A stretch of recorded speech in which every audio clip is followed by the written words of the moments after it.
Salam alaikum, Azul Filaoun. Bonsoir. Le chef de l'État, M. Ahmed Tebboune, a présidé hier une réunion du Haut Conseil de sécurité, instance chargée de traiter les principales questions liées à la sécurité nationale.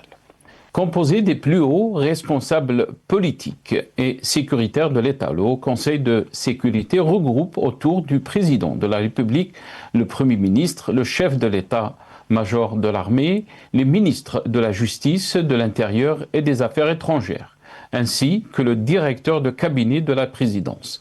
À cette structure s'ajoutent également les chefs des principaux organes sécuritaires, le commandant de la gendarmerie nationale, le directeur général de la Sûreté nationale, les directeurs généraux des services de renseignement intérieur et extérieur, ainsi que les responsables de la lutte contre le sabotage et de la sécurité de l'armée. Un communiqué de la présidence de la République a indiqué que le chef de l'État a présidé hier une réunion du Conseil de sécurité. Les lecteurs l'auront compris. Hormis le jargon habituel ressorti à chaque des réunions de ce Conseil, rien de transparent ni filtre, même pas les dossiers traités par les membres de ce Conseil. Pourquoi alors ces réunions fermées sont rendues publiques, alors que rien n'a été communiqué des raisons de cette réunion? Est-ce pour rappeler les menaces qui pèsent sur notre pays? Et si c'est le cas, par qui? Sommes-nous face à un exercice médiatique pour rappeler à l'opinion la cohésion qui règne en haut lieu et un sentiment de travail d'équipe sérieux? Il reste à chacun d'interpréter cette réunion du Haut Conseil de sécurité comme il le souhaite. Cette évolution inquiétante vers l'opacité de la gestion des affaires de l'État est devenue un sujet de préoccupation majeure pour les Algériens. L'Algérie nouvelle vit des crises multiples. Pire, notre pays n'a jamais été aussi vulnérable à l'intérieur et à l'extérieur, comme il l'est aujourd'hui. Le système s'appuie sur l'épouvantail de la menace qui guette notre pays. Et face à ce raisonnement, l'Algérie ne peut quitter le niveau de la médiocrité. Nous débattrons avec nos invités de toutes ces questions, juste après cette petite intro.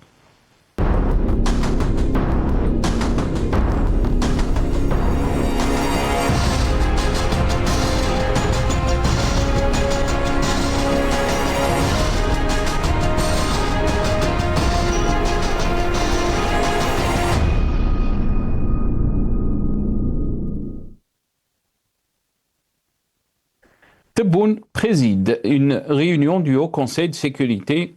Pourquoi? C'est le titre de notre émission pour ce soir. Et pour en parler, j'ai le plaisir d'accueillir dans cette émission M. Omar El Mokhtar, militant politique. Il est avec nous depuis Paris par téléphone. Omar El Mokhtar, bonsoir. Merci beaucoup d'avoir accepté l'invitation à Zulf El Omar. الجول فلاش نصر الجول يودي يسمقون المغاربيه الجول اين فقاون الحرمه بوسك. Merci beaucoup, Omar El Mokhtar. Très content de vous avoir dans cette émission. On a aussi le plaisir d'accueillir M. Jamal Ghessoum, ex-candidat aux législatives algériennes. Il est avec nous depuis Paris, via Skype. Jamal Ghessoum, bonsoir. Merci beaucoup d'avoir accepté l'invitation.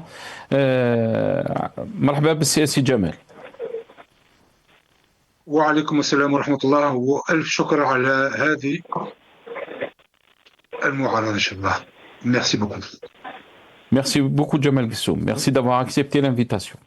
D'abord, donc, on va revenir sur cette réunion du Haut Conseil de sécurité, bien sûr. On va essayer de comprendre pourquoi cette réunion et pourquoi donc ces réunions sont récurrentes. D'abord, on va voir les images de cette réunion. On ne dit pas tout.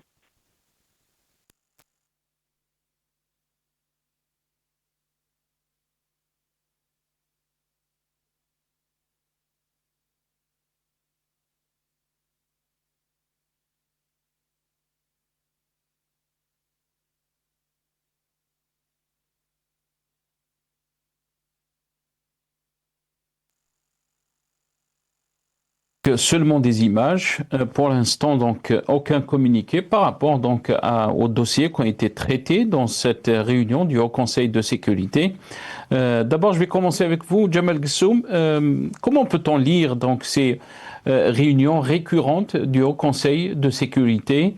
Bien sûr, pour l'instant, on n'a pas de communiqué. Pourquoi? Donc, quels sont les dossiers qui ont été traités dans cette réunion? On y voit juste des images sans commentaire.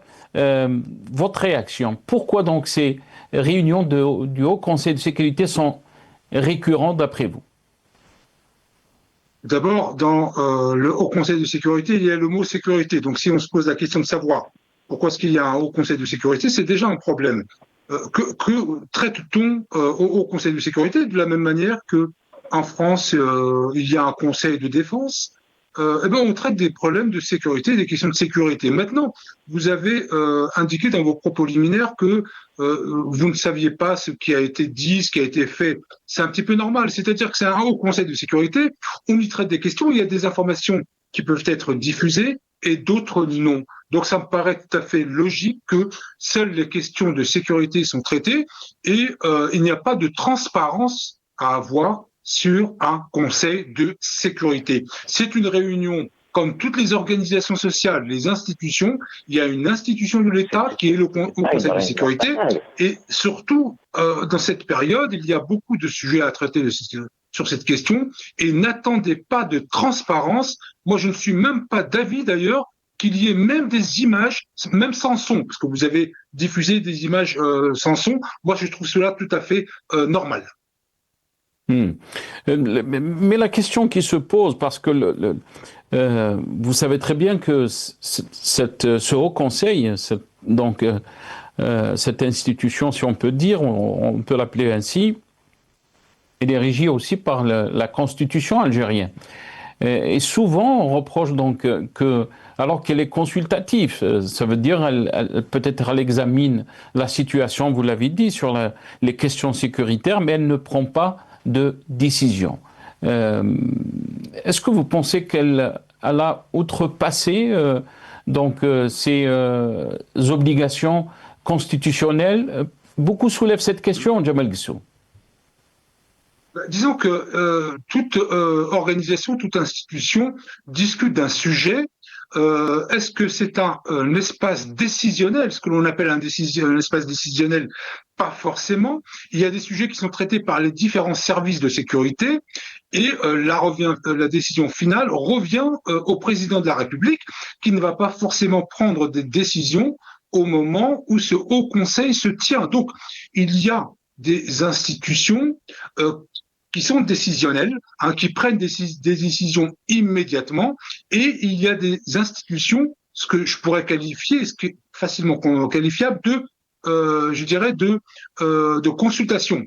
Et donc, il y a des consultations, il y a des informations, des consultations, et les décisions se prennent à un autre moment, sauf si, évidemment, il y a une question essentielle sur laquelle la décision doit être prise immédiatement. Ça, c'est le degré d'une urgence, mais il n'y a absolument rien d'étonnant. Vous parlez de la Constitution, Sinas, mais j'aimerais bien savoir qu'est-ce qui, d'un point de vue de la Constitution, je ne vais pas dire vous gêne à titre personnel, mais vous vous adressez au nom d'une chaîne à des centaines de milliers d'Algériens et d'Algériennes. Moi, je vous pose aussi la question, je suis en droit de le faire. Qu'est-ce qui, d'un point de vue de la Constitution, est défaillant par rapport à l'organisation de ce Haut Conseil de sécurité dans sa manière d'approcher et dans sa manière de faire? Moi, j'aimerais beaucoup le savoir. Très bien. Omar El Mokhtar, la question est à vous. Vous avez entendu donc la réponse de Jamal Ghassoum. Qu'est-ce que vous en pensez donc de cette réunion du Haut Conseil de sécurité? Bon, on parle des réunions qui sont récurrentes. Omar El Mokhtar, et souvent,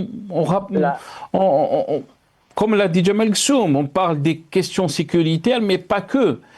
Pourquoi ces réunions sont récurrentes d'après vous, Omar El Mokhtar? Est-ce qu'on veut faire peur aux Algériens? Est-ce qu'on veut transmettre aux Algériens qu'il y a un climat de menace qui guette notre pays. Votre réaction, Omaret Mokhtar? Tu sais, vous savez, la réunion du Conseil de sécurité n'est pas une réunion banale. Hein.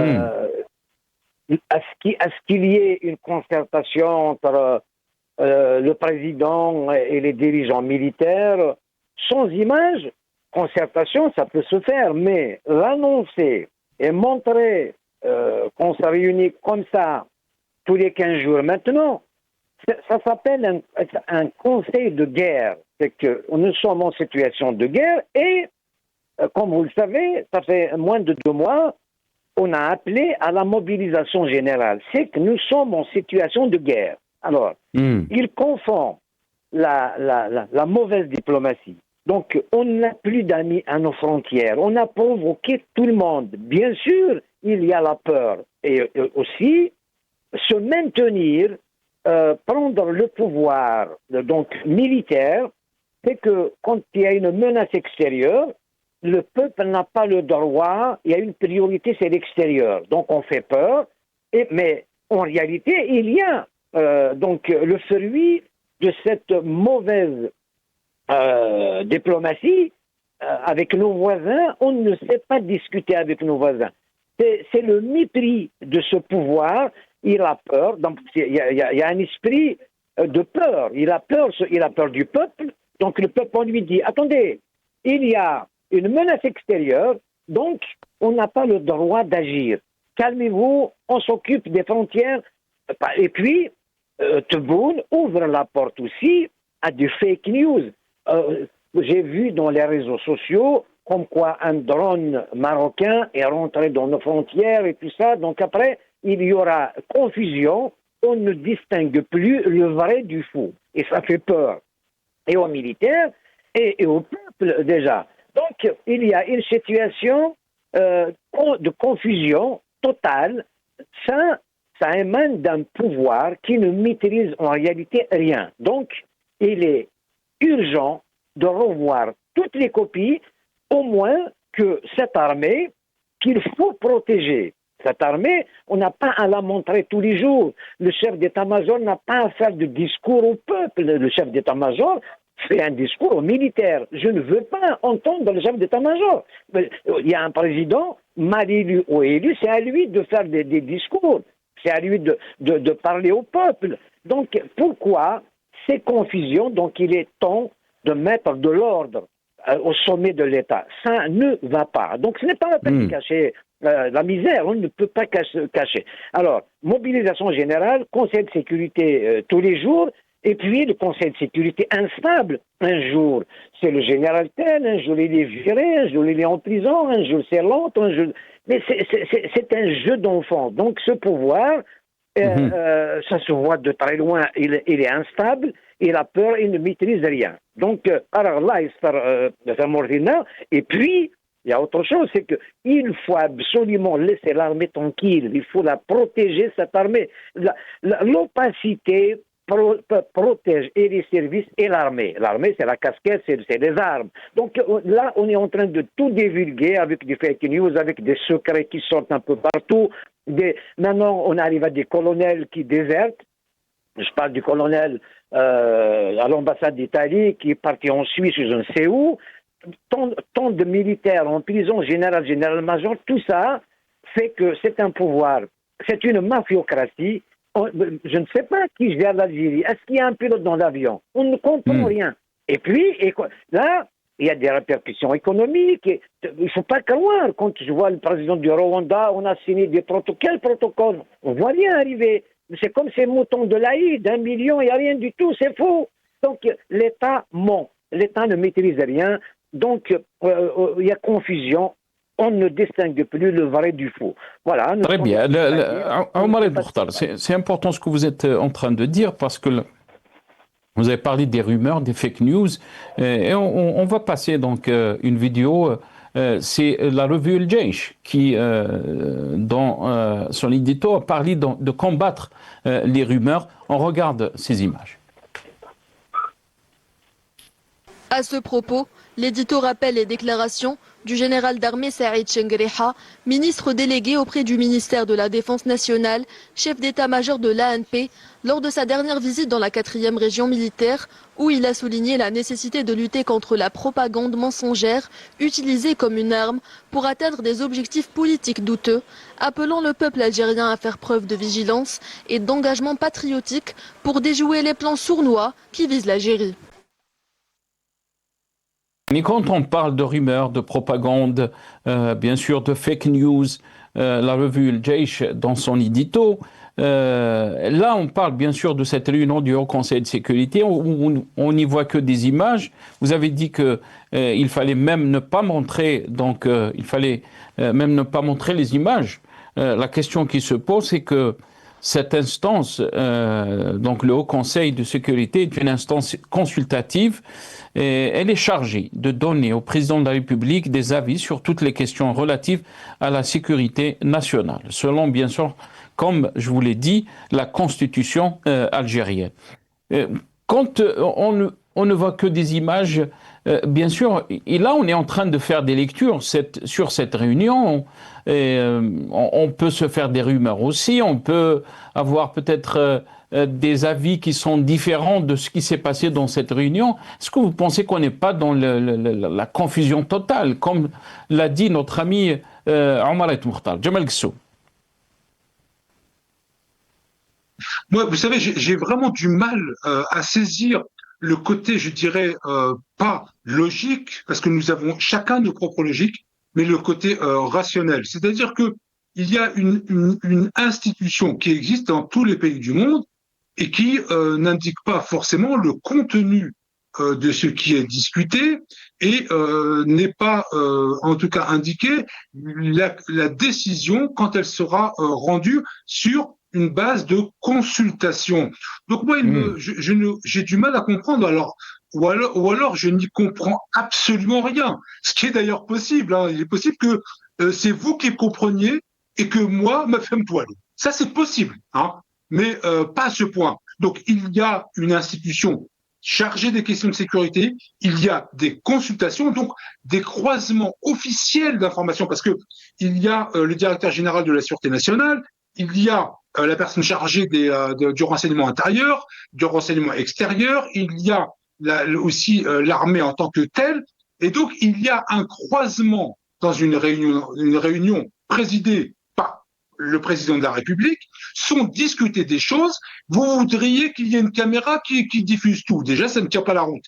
Et ensuite, vous voudriez que il y ait une telle transparence que tout soit dit. C'est là, j'ai vraiment du mal à comprendre où vous avez situé ou alors où vous avez entendu parler d'une telle réunion dans un pays au monde. Il y a 193 pays reconnus par l'ONU. Mais pourquoi on montre les images dans ce cas, Jamal Ghessou? Ça n'a pas de sens ce que vous dites. Pourquoi on montre les images alors dans ce cas? Pourquoi on montre les images? Si on veut être transparent et vous parlez que c'est des questions qui sont d'ordre sécuritaire, pourquoi montrer les images dans ce cas-là?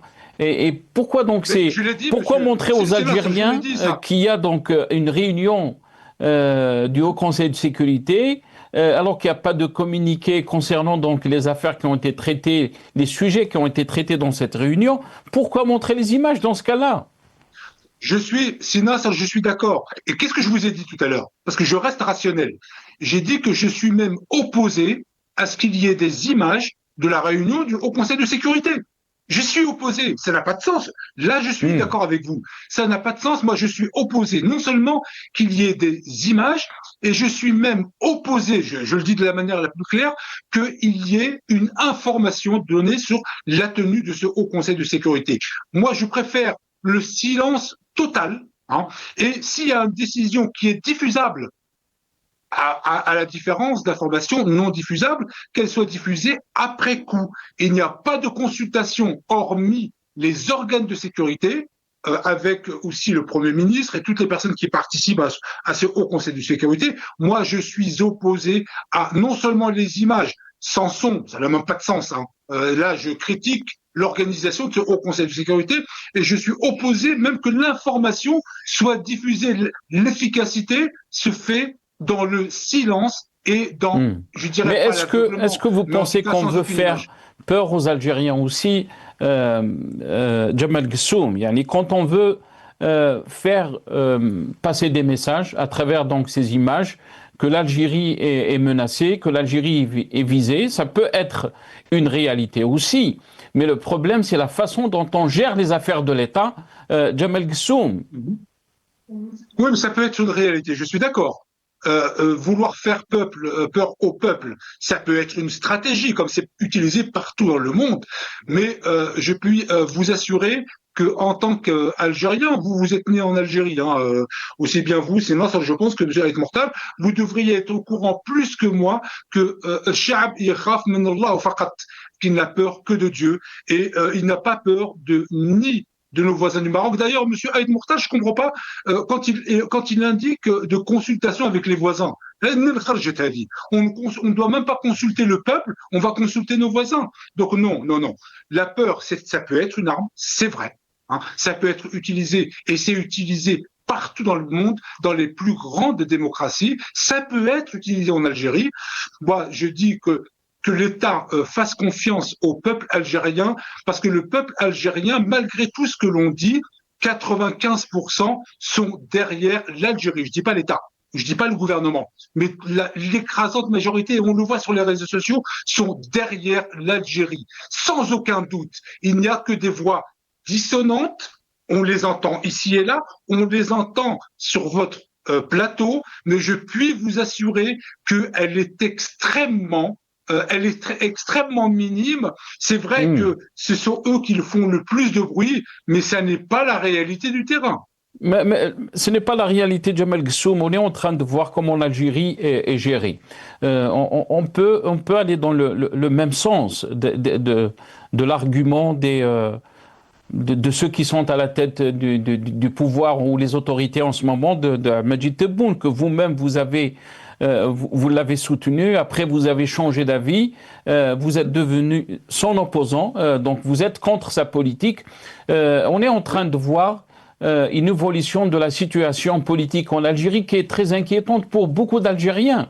On parle sur le plan politique, comme on peut parler sur le plan des libertés, mais aussi de la presse, de la liberté de la presse. Et c'est très inquiétant cette évolution qui est constatée surtout depuis 2019, depuis le Hirak.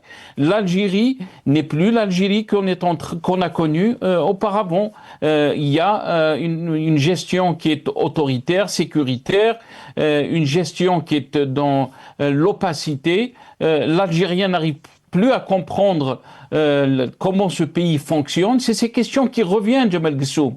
Et je pense qu'il y a beaucoup d'Algériens qui adhèrent à ce constat de la situation. Oui, mais Sina, vous évoquez un sujet qui est complètement différent, celui de Hurriyat Ta'bir, la liberté d'expression, etc.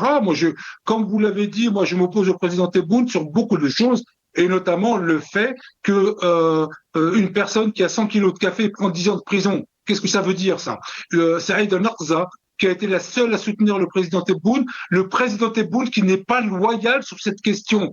Et donc, c'est la prison à tout va et des peines de 10 ans pour avoir 100 litres d'huile. Donc ça, c'est de la folie. Ça, je m'y oppose. Mais vous êtes en train d'évoquer un autre sujet. Vous superposez la question de la sécurité et du Haut Conseil de sécurité avec un thème qui est autre, qui est la liberté d'expression. Oui, mais tout est lié, Jamal Ghassoum, tout est lié. Comment peut-on faire confiance? Comment on va critiquer la personne qui est en charge sur beaucoup de questions et on va ignorer ça, on va dire parce que c'est la sécurité de notre pays, donc on ferme les yeux, on fait confiance, c'est ce que vous êtes en train de dire. Je vais revenir à vous, Jamal Ghassoum, on va donner juste l'opportunité de Omar Aït Mortal de répondre aussi. Qu'est-ce que vous en pensez, Omar Aït Mortal? Jamal Ghassoum, il dit il y a une minorité des Algériens qui pensent que les affaires ou qui ne sont pas contre donc au Conseil de sécurité, ils font confiance aux autorités algériennes quand il s'agit donc des questions sécuritaires. L'Algérie est menacée, c'est une réalité et le peuple algérien comprend cette situation. Omar Aït Mortal.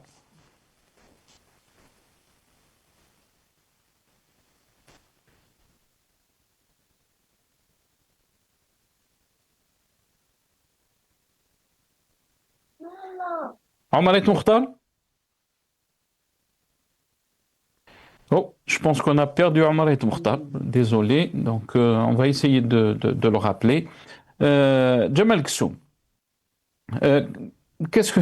Alors, on n'a pas entendu la réponse de Omar El Mokhtar, mais je vais vous donner l'opportunité de répondre à mes questions avant de vous stopper, Jamal Ksou. Omar El Mokhtar est de retour. On est en train de me dire, on va lui donner l'air. Omar El Mokhtar, est-ce que vous m'entendez? Oui, je vous entends très bien. Ça a été coupé. Ma question, Omar El Mokhtar. Je n'ai pas entendu la question. Si vous pouvez la répéter, s'il vous plaît. Très bien. Jamal Ksou, dans son intervention, il dit que le peuple algérien est conscient des menaces qui guettent notre pays. C'est une réalité. Le peuple algérien, bien sûr, fait confiance donc à ces réunions du Haut Conseil de sécurité. Certes que l'épouvantail donc de la menace extérieure est utilisé dans tous les pays. Il est en train de dire Jamal Din, c'est pas l'Algérie, c'est pas une exception, mais la réalité des menaces sont là. Omar El Mokhtar.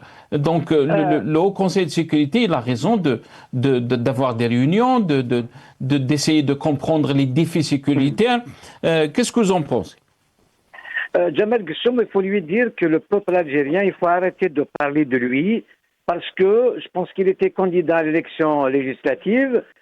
Il n'y a pas eu de vote déjà. La représentation nationale n'est pas juste. Donc, ceux qui sont députés ou sénateurs, ils étaient choisis, sont très mal élus, donc ils sont faibles. D'ailleurs, s'il y a réellement une menace à l'étranger, étrangère, pour le pays, pourquoi il n'y a pas de débat justement par cette représentation nationale? Mais donc on parle du peuple, c'est comme Ghazana, donc il a deviné ça. Comment il sait? Le peuple algérien est tétanisé, il a peur, la répression, la machine répressive du régime, ça marche très bien. Des VSTN pour rien, pour une phrase dans Facebook, les gens ne peuvent pas s'exprimer, il n'y a pas de liberté d'expression. Comment voulez-vous savoir que le peuple est d'accord ou pas? Donc c'est facile, les slogans, le Jay Shab, je ne sais pas quoi, machin, c'est faux tout ça. On a vu le Hirak auquel je n'ai pas participé par honnêteté intellectuelle. Le Hirak disait Dawla Madaniya Macha Askariya, c'est-à-dire l'armée.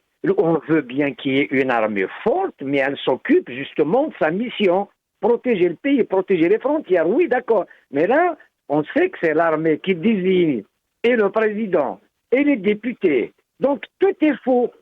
Et puis, de quel droit le chef d'état-major fasse un discours pratiquement une fois par mois minimum. Chengriha parle au peuple comme ça, voilà, et il sort avec Tebboune. Non, Tebboune, il conduit la politique du pays, il peut se tromper, et alors, on peut se tromper, on rectifie.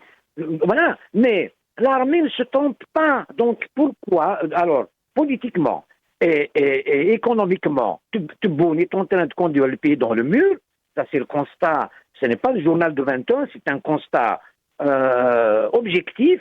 Tous les indices disent que on est en train de mentir sur les chiffres, sur tout ce que tu veux. Alors que l'armée doit tenir bon. Je suis d'accord à ce qu'il y ait un fort budget parce qu'on a des pays hostiles à nos frontières et je ne sais quoi. Mais l'armée, l'opacité la protège. C'est ça qu'ils ne veulent pas savoir. Après, c'est le président qui est ministre de la Défense. On n'a pas besoin d'entendre le chef d'état-major. Il s'occupe de sa mission. Il s'occupe des militaires. Les militaires, on les respecte, mais il faut qu'ils restent à leur place. Un militaire ne peut pas conduire la politique du pays. D'ailleurs, Clémenceau disait, la guerre, c'est quelque chose de sérieux qu'il ne faut pas laisser en main des militaires. Alors que c'est les militaires qui font la guerre. Ce n'est pas les militaires qui doivent décider s'il faut faire une guerre ou pas. C'est la diplomatie, c'est quand les hommes ne s'entendent plus qu'on fait la guerre, les armes parlent. Alors là, on ne sait pas, mais franchement, moi personnellement, je sais que avec le Maroc, ça fait longtemps qu'on devait discuter, on ne devait pas aller jusque-là. Mais même avec Israël, Tebboune reconnaît Israël. Pour une fois, l'Algérie, le président dit, moi, s'il y a deux États, je reconnais l'État d'Israël, j'ai rien contre Israël. Alors que l'Algérie est sur les tarouins non de Jamal Abdel Khassar le 3 septembre, le 7 septembre à Khartoum. Non à la négociation, non à la paix, non à la reconnaissance. C'est ça la position de l'Algérie. Elles sont fermes. Tous les pays arabes sont sortis, et malgré que nous avons fait deux guerres contre Israël, et aujourd'hui, par la peur de Trump et des accords d'Abraham, eh ben, mon ami, il te dit, moi, avec Israël, je n'ai pas de problème. Alors, et puis, un pays comme le Maroc, qui a des relations avec Israël, et alors, je ne vois pas pourquoi rentrer dans ce truc-là. Et puis, quand il s'agit du Sahara occidental, quand l'Angleterre reconnaît le plan marocain, donc la souveraineté marocaine sur le Sahara occidental, eh bien, l'Algérie, elle ne retire pas son ambassadeur. Et quand les Américains reconnaissent la marocanité du Sahara, sauf à la France. Donc, il faut la haine de la France, la haine. Mais on ne sait pas sur quel pied. Donc, je ne suis pas d'accord avec la haine de la France parce qu'il y a 5 à 7 millions d'Algériens qui vivent en France. Ils doivent aimer la France. Bien sûr, ils doivent aimer leur pays, l'Algérie. Il faut des passerelles, il faut des ponts. Il ne faut pas couper la France de l'Algérie. Je sais qu'il y a eu la conquête, je sais qu'il y a eu la colonisation, les enfumades, je sais tout ça. Ça, c'est l'histoire. Aujourd'hui, on doit avoir des accords économiques et culturels. Et puis, laisser cette communauté algérienne aider son pays. Et la France ne laissera pas cette diaspora aider son pays s'il n'y a pas de relations saines. Gagnons-gagnons. La France ne te laisse pas. Très bien. Restez avec nous, Jamal Kssoum. Restez avec nous. Pardon, Omar Mokhtar. Jamal Kssoum, je reviens vers vous. La question aussi qu'on peut poser, Jamal Kssoum, c'est que on peut parler de 1 million de moutons qui ont été importés ces dernières semaines et jusqu'à maintenant. On n'arrive pas à être sûr que... Ah, je pense qu'on a un petit problème avec Jamal Kssoum.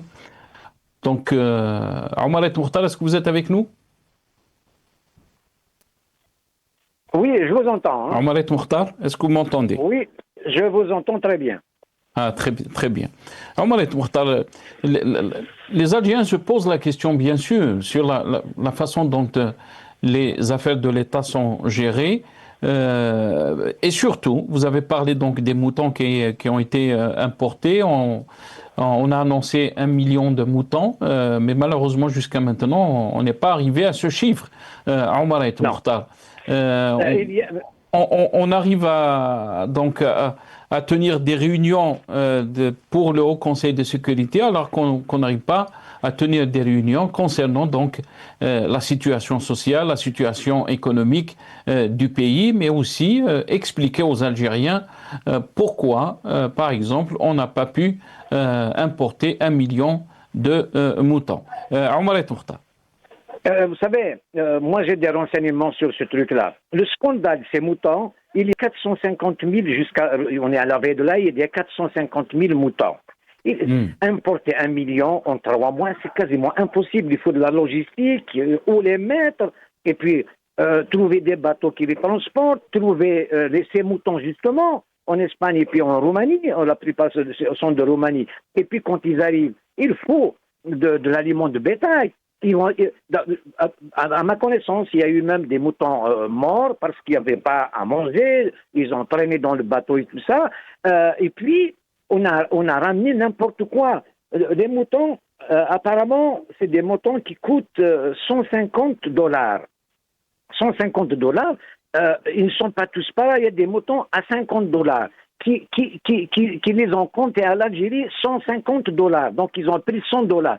Il y a une personne, donc je ne dirais pas bien sûr cette source, elle était à Bucarest, il m'a dit, il faut voir ces Algériens qui sont là, dans les hôtels, à traîner dans les hôtels à Bucarest pour chercher des moutons, c'est honteux. Voilà, donc il m'a dit, les intermédiaires sont turcs, sont syriens, sont libanais, ils sont en train de leur piquer de l'argent. Donc, mais le ministère du Commerce, du commerce extérieur. Donc, Rezik, encore Rezik. Mais il a choisi qui pour les importer. Il a donné des licences à qui? Qui sont ces personnes? Ça, c'est un scandale qui va éclater. Donc, la surfacturation sur les moutons. On a aussi importé des brebis à la place des moutons. Tout ça va éclater, bien évidemment. Il y a des gens qui le savent. L'État, enfin la présidence, elle le sait, les services le savent. Donc, le peuple le sait, les journalistes, ça va éclater sur la gueule de cet État. Voilà, on ne peut même pas. Pourquoi importer des moutons? Voilà la sagesse, par exemple, du Maroc, qui a la sécheresse. Ben, le roi leur a dit, par contre, quand je vois la Kabylie, j'ai des renseignements au niveau de la Kabylie, ils me disent ils sont complètement indifférents, ni moutons, ni rien du tout. C'est rare que les ouvriers des communes et tout ça, machin. Mais sinon, il n'y a pas d'engouement, il n'y a pas de queue, il n'y a pas d'inscription, il n'y a pas de tirage de sort. C'est vraiment se moquer et mépriser le peuple. Voilà, le peuple algérien, on lui ramène des moutons. Très bien, restez avec nous, Omar El Mokhtar. Jamal Ksum, est-ce que vous êtes là, Jamal Ksum? Je suis là. Ah, très bien, on vous a perdu. Jamal Ksum, beaucoup se posent la question pourquoi on n'arrive pas à expliquer aux Algériens quand il s'agit, par exemple, à faire des réunions, quand il s'agit de la situation sociale, de la situation économique. On a parlé donc de cette opération d'importation d'1 million de moutons. Jusque-là, on n'est pas arrivé donc à ce chiffre. On est très loin de ce chiffre. Pourquoi? Parce que ça n'a pas été réfléchi, ça n'a pas été anticipé. Même la logistique par rapport donc à cette opération n'était pas là. Et c'est ça la question, c'est qu'il y a défaillance dans la façon de gérer les affaires du pays, Jamal Ksum. Avant de répondre à votre question, je veux quand même revenir sur M. El Mokhtar. Monsieur El Mokhtar, vous dites que vous n'avez pas de problème avec l'entité, vous dites que vous n'avez pas de problème avec le voisin de l'Ouest. Écoutez, grand bien vous fasse, monsieur, mais moi, ce sera l'Algérie d'abord et l'Algérie avant tout. Ensuite, je vous invite, monsieur El Mokhtar, à être cohérent dans votre propos et à être logique. Vous avez dit tout à l'heure, il faudrait que monsieur Guessoum arrête de parler au nom des Algériens. Dans cette même phrase, et je renverrai tous les téléspectateurs, dans cette même phrase, vous dites que les Algériens pensent que. La question que je voudrais vous poser, monsieur El Mokhtar, quelle est la légitimité que vous avez, en plus de la mienne, pour parler au nom du peuple algérien en me demandant à moi de ne pas parler du peuple algérien? Déjà, il faudrait être cohérent, logique avec soi-même. Ça, c'est la première des choses. Secondement, sur votre question, sinon, oui, bon alors la question des moutons, on le savait depuis que l'annonce d'il y a 2 mois, on savait très bien que 1 million de moutons en 2 mois, c'est impossible. C'est vraiment de l'ordre de l'impossible. Donc, on est sur des effets d'annonce toujours en retard. L'année dernière, c'était la même chose. L'année d'avant, c'était la même chose. Nous sommes le pays du retard. En ce qui concerne les services de sécurité et du Haut Conseil de sécurité, je le dis et je le répète, la première priorité des Algériens, pour celles et ceux qui sont Algériens et qui ont conscience du danger que court l'Algérie, c'est la sécurité. Liberté d'expression, moi, ça ne me concerne pas. Si on doit parler de liberté d'expression comme si on était dans un temps voulu et un temps possible, ça veut dire qu'on partirait dans tous les sens. Donc, je dis, monsieur El Mokhtar, vous n'avez pas de problème avec l'entité, tant mieux pour vous. Moi, c'est l'Algérie avant tout qui me préoccupe. Ça devrait être votre cas, monsieur El Mokhtar, vous qui êtes né en Algérie et qui avez, en quelque sorte, bénéficié même un petit peu des bienfaits de l'Algérie. El Jazer, El Oula ou El Akhra. Donc, faut pas me la raconter et me la faire à l'envers en me parlant de Hurriyat Ta'bir, etc. On n'est pas à ce moment-là. En tout cas, je dis, parce que je pense qu'on arrive à la fin, Tahiyya al-Jazair, Jazair et Loula, nous sommes tous prêts, tous patriotes, pas traîtres, à mourir pour l'Algérie. C'est tout ce que je veux dire. Mais quand on... Jamal Ksum, je peux comprendre votre argument. Mais quand on essaye d'analyser la situation politique, la situation dans notre pays, à l'échelle intérieure, mais aussi à l'échelle extérieure, on ne peut pas dire Tahiyya al-Jazair. On ne peut pas aller dans le populisme. Quand on essaie de comprendre et d'analyser, essayer de trouver des solutions, ce n'est pas critiquer pour critiquer ou critiquer parce qu'on n'aime pas notre pays. Bien au contraire, beaucoup d'Algériens critiquent la situation politique et c'est des Algériens qui aiment leur pays parce qu'ils veulent voir leur pays émancipé, ils veulent voir leur pays avancer sur plusieurs aspects, non pas seulement sur le plan sécuritaire, mais aussi sur le plan sanitaire, le plan de l'éducation, de l'enseignement, le plan de la recherche, le plan de l'intelligence artificielle. C'est ce qu'on veut, notre pays, voir Jamal Gessoum se développer dans tous ces domaines. On va donner la possibilité à Omar Mokhtar de répondre peut-être à ce que vous avez dit, Jamal Gessoum. Omar Mokhtar. Jamal Gessoum, il a l'exclusivité du cœur. Il aime l'Algérie, Tahrir al-Jazair, mais je ne pense pas, je n'ai jamais pensé qu'il y ait un Algérien qui déteste son pays. Donc, si on le critique, c'est parce qu'on veut que ça aille bien. Ça ne va pas. Quand on dit ça ne va pas, parce qu'on sait comment faire les choses, c'est-à-dire donner la parole au peuple. Il y a des experts qui ne peuvent pas critiquer tout le monde en Algérie. Il faut être à l'étranger et avoir peur. Même à l'étranger, ils nous ont envoyé des barbouzes et des influenceurs qui nous attaquent. Heureusement que ça s'est arrêté, mais je n'ai aucune confiance à un pouvoir comme ça, enragé contre les siens. Un pouvoir qui envoie des avis de recherche tous les jours. Même quelqu'un qui écrit un livre, Kamel Daoud, il a 2 avis d'amener, je ne sais pas. Donc, l'Algérie a besoin de respirer. Nous ne sommes pas des moutons, il ne faut pas insulter l'intelligence des Algériens. L'Algérie, c'est un grand pays. C'est parce qu'on l'aime qu'on le critique, qui aime bien châtie bien. Autrement dire, ça va, alhamdoulilah, et tout ça, il faut regarder le journal de 20 heures, reste là. Mais c'est faux, 1 million de moutons, c'est faux. L'État a menti. Vous savez ce que c'est qu'un président qui ment? Il n'y a pas que ça d'ailleurs. Donc il faut arrêter. Si je critique la politique du gouvernement, sa diplomatie, c'est parce qu'il y a d'autres chemins. Il y a à discuter avec le Mali, même s'il y a une erreur, il faut se mettre à table. Il y a à discuter avec le Maroc. Moi, je serai président de l'Algérie, j'aurais appelé le roi du Maroc, je lui donne un rendez-vous à Rabat ou à Alger, ou à Tindouf, ou à Oran, je ne sais où. On va discuter. Parce que même les guerres, les grandes guerres, se terminent autour d'une table. Par contre, si on fait la guerre, après on va compter les morts, alors le vainqueur va minimiser, le vaincu va aller gonfler, et puis on va se mettre autour d'une table pour faire la paix. Parce que pour faire la paix, il faut d'abord faire la guerre, il faut être ennemi. Je ne veux pas faire la guerre, je suis contre la guerre, je ne veux tuer personne. Concernant après, donc nos voisins, il faut discuter avec tout le monde.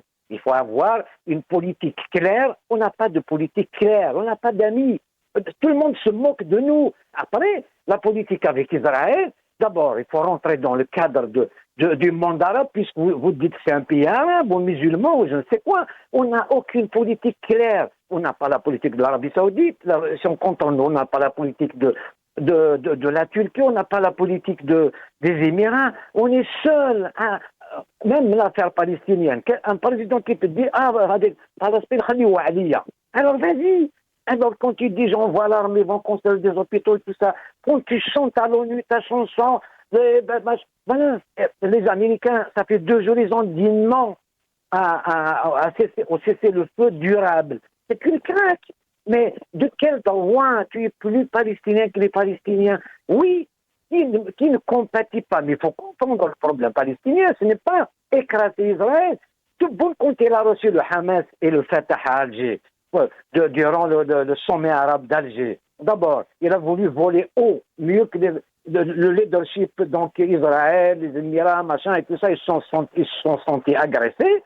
Mais le problème, s'il voulait 2 États palestiniens, et il aurait dû dire au Fatah et au Hamas, venez ici. Il faut 2 États côte à côte. Maintenant, vous allez négocier. S'il faut faire des États, il faut négocier avec Israël, naturellement. Donc voilà, ce n'est pas fait 2 États et puis je te reconnais. C'est une politique de loterie. Si on casse que sa tête, on laisse le reste. Donc, ce n'est pas clair. Et puis les Algériens, je te jure, ils en ont marre de Polisario, de Palestine, je ne sais quoi. tout ça, ça fait dépenser beaucoup d'argent au lieu de penser au développement de notre pays, faire des alliances avec nos voisins. La sécurité, elle vient avec la politique. La politique, c'est avec la diplomatie. Avec le Maroc, ça sert à quoi? Se lancer dans la course à l'armement, je ne sais quoi. Il faut négocier avec les Marocains. Maintenant, s'il y a agression, à ce moment-là, oui, nous avons une armée forte. Mais pour l'instant, c'est nous, c'est l'Algérie qui agresse, c'est le pouvoir algérien qui agresse. Cette crise avec la France, je ne la comprends pas du tout. Je sais qu'il y a des problèmes avec la France. Ça peut se régler en discutant. Là, on cherche des intermédiaires, on cherche Yasmina Khadara, Yasmina je ne sais pas quoi, on cherche des snack. Restez avec nous, Omar El Mokhtar. Jamal Kssoum, si vous voulez bien sûr répondre très rapidement parce qu'il ne reste pas beaucoup de temps. J'ai simplement à dire que, sinon, ça vous dites Tahia al-Jazair, on ne peut pas dire Tahia al-Jazair. Vous avez dit ça de manière textuelle, ce qui rejoint un peu M. Aïd Non, Mokhtar. mais je n'ai pas dit qu'il ne faut pas dire Tahia al-Jazair. On dit Tahia al-Jazair quand notre pays avance dans tous les domaines, pas seulement. Tous les Algériens sont fiers de leur pays. Jamal Kssoum, je ne pense pas que c'est la question qu'on est en train de débattre. Les Algériens sont fiers de leur pays, de leur histoire, sont fiers aussi.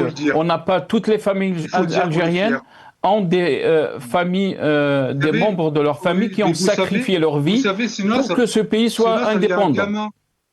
Il y a un gamin de 18 ans, il y a un enfant de 18 ans qui n'était pas encore majeur, qui, en allant être guillotiné à Salkaji en 1957 de mémoire, avait dit Tahia al-Jazair. Toutes les personnes guillotinées à Salkaji criaient Tahia al-Jazair. Et nous, dans le confort que nous avons, et avec M. Aïd Mokhtar, que je respecte pour autant, qui fait l'éloge de l'entité en parlant de recevoir le Hamas, mais nous avons un État algérien qui est constant dans ses positions. Je voudrais vous demander où a eu lieu la déclaration de la naissance de l'État palestinien en 1988. C'était à Alger, malgré tous les problèmes que nous avons. Donc, nous avons une constance dans nos positions. M. Aïd Mokhtar dit vous êtes plus palestinien que les Palestiniens, c'est une terre sacrée. Je pense que cette notion est très perdue par beaucoup de gens. C'est une terre absolument sacrée et que nous avons des constantes dans nos positions, quel que soit. Vous savez, je donne une information à l'ensemble des téléspectateurs d'El Maghribi. Vous savez qu'avec tous les problèmes en 1988, en Algérie, les autorités palestiniennes avaient proposé à l'État algérien de reculer ou d'annuler la déclaration de la naissance de l'État de Palestine. Et par principe, avec tous les problèmes que nous avions à l'époque, Chedli avait dit je me suis engagé, l'Algérie s'est engagée, malgré les problèmes que nous allons déclarer la naissance de l'État de Palestine. Donc, bien grand vous fasse, Monsieur Aïd Mokhtar, vous êtes très conciliant vis-à-vis de l'entité que je ne nommerai pas. Vous êtes très conciliant vis-à-vis de notre voisin de l'Ouest, avec qui je souhaiterais que l'on discute. Mais quand il nous amène l'entité sioniste à nos frontières et à vouloir nous menacer, moi je ne discute pas avec ces gens. Je protège mon pays autant que possible. Mais sinon, je ne vous attaquais pas personnellement lorsque vous avez dit, absolument. Je répondais sur la question du symbole. Non, c'est pas des attaques personnelles. On essaye, chacun essaye de... Voilà, j'ai bien compris la définition que vous avez, c'est-à-dire que il y a peut-être des priorités à faire en matière de liberté d'expression, de liberté de la presse, qui sont peut-être plus importantes que les seules paroles de Tahia al-Jazair. Ça, je l'ai compris. Donc, je ne vous attaquais pas personnellement. Je connais votre amour pour l'Algérie, donc je n'ai pas de doute là-dessus. Mais je dis à Monsieur Aïd Mokhtar, je serai du côté de l'Algérie, parce que quoi que fasse l'Algérie, quoi que fasse l'État algérien, M. Aïd Mokhtar, jamais vous ne direz que ça, c'est bien. La dernière émission, et j'en suis désolé pour vous, mais pas pour moi, lorsque vous avez insulté M. Aïd Mokhtar, et beaucoup de personnes des années 60 qui ont combattu, quoi qu'on en puisse en dire, je suis désolé, non pas pour l'Algérie, non pas pour moi, mais je suis désolé pour vous, M. Aïd Mokhtar. Merci, Jamal Kssoum. Très, très rapidement, 30 secondes pour finir cette émission. Je vous laisse le mot de la fin. Vous savez, aimer l'Algérie, ce n'est pas le chanter sur les toits. C'est des actes. Ce jeune de 17 ans qui a crié « Vive l'Algérie » devant la guillotine, savez, vous avez la double nation, vous avez la nationalité de ce colonisateur. Aïb. Vous savez, il y a entre 1500 et 2000 anciens ministres, anciens sénateurs, anciens députés qui vivent en France, ils ont pris la nationalité française. Madame Bondienne, qui a fait 2 coups d'État, personne n'a voté pour lui, il n'a pas fait la guerre d'Algérie. Sa femme, depuis son décès, elle vit à Paris. Est-ce que vous vous rendez compte de ça? Arrêtez de parler de l'amour de l'Algérie. Moi, je suis resté uniquement algérien. Je n'ai jamais demandé la nationalité française. Le seul pays qui doit exiger la nationalité algérienne, sinon, casse-toi, comme le Cameroun par exemple, tu ne peux pas prendre la double nationalité, sinon tu n'as plus la nationalité camerounaise. L'Algérie, les Algériens comme vous, qui ont pris la nationalité française, qui ont pris, et Dieu sait, vous savez, le rituel, il faut signer la nationalité française, il faut savoir, d'ailleurs je suis en train de finir un montage, je vous le passe.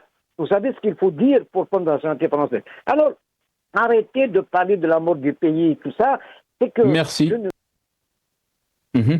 Finissez votre idée, Omar Touré. Je ne pense pas qu'il y ait quelqu'un qui n'a pas sa mère, qui n'a pas sa femme, qui n'a pas ses enfants. Donc arrêtez de tailler le Jazaïr. Mais ça sert à quoi? Nous sommes 3 Algériens à parler de la politique actuelle du gouvernement qui n'est pas bonne. Qui n'est pas bonne pour l'Algérie, justement. Si tu dis qu'elle est bonne, tu es contre l'Algérie pour moi. Donc, merci. Merci beaucoup, Omar El Mokhtar, militant politique. Vous étiez avec nous depuis Paris. Merci à vous. Merci à Jamal Gessoum, ex-candidat aux législatives algériennes. Il était avec nous depuis Paris via Skype. Merci à vous, chers téléspectateurs, d'avoir suivi cette émission. Au revoir.